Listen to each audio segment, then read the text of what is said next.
Hi, I'm Gina. I'm the Chief of Product at Ovia. I'm also 35 weeks pregnant, and in this episode, we're gonna be talking about our body changes and our baby's development this week in our pregnancies. This week, the baby is the size of a bunch of carrots. Here she is around 18 or 19 inches long and weighs in the neighborhood of 5 to 6 pounds. Although, at this point, it's getting harder and harder to get an estimation of your baby's size. So this week, I just asked my provider, my doctor's appointment, to try and give me an estimate of the baby's size with the field test. So you guys should all do that because that's really fun. I highly recommend you checking out the different baby size themes in Ovia if you haven't already. So this week, your baby's the size of a bunch of carrots, but he or she may also be the size of a mini lop rabbit.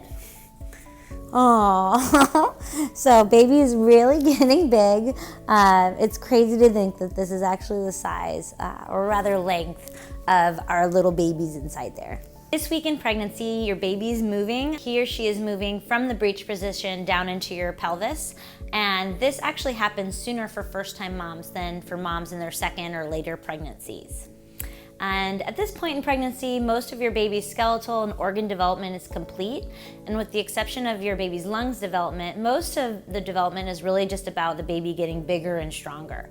So every week, your baby's packing on that fat and just getting cuddlier and cuddlier. Some symptoms you might expect this week for moms to be are increased vaginal discharge, as well as more Braxton Hicks contractions. And as you approach delivery day, your Braxton Hicks contractions might feel a little more frequent or a little stronger. So you should definitely contact your provider if you think these contractions actually might be real contractions, or if you notice, more than 4 in an hour. This week in pregnancy for me was fun. I'm definitely still feeling that back pain and discomfort. However, I'm just getting more and more excited to meet my baby girl. A high for me this week was taking a birthing class with my husband.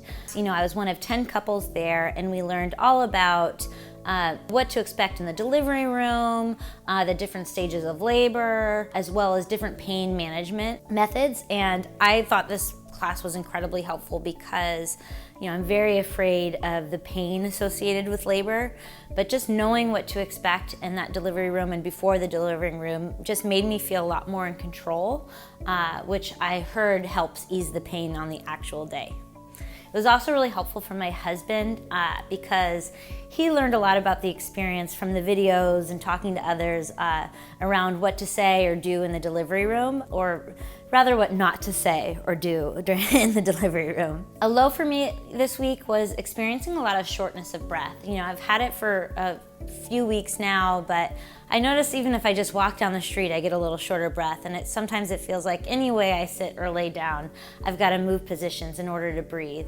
I know this is very normal. A lot of women experience shortness of breath, but to cope with it, I actually pulled up a photo of what the insides of a woman's body looks like when she's pregnant, just to see how much less room my lungs have to breathe. A product that I really liked this week was using my Jawbone.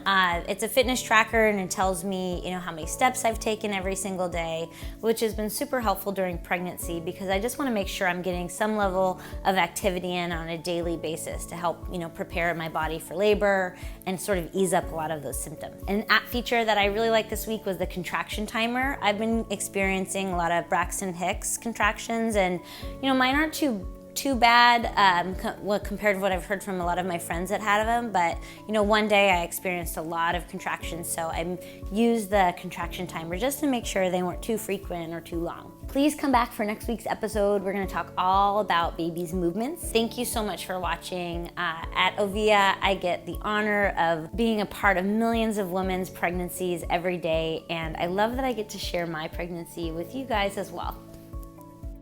Can I have a picture?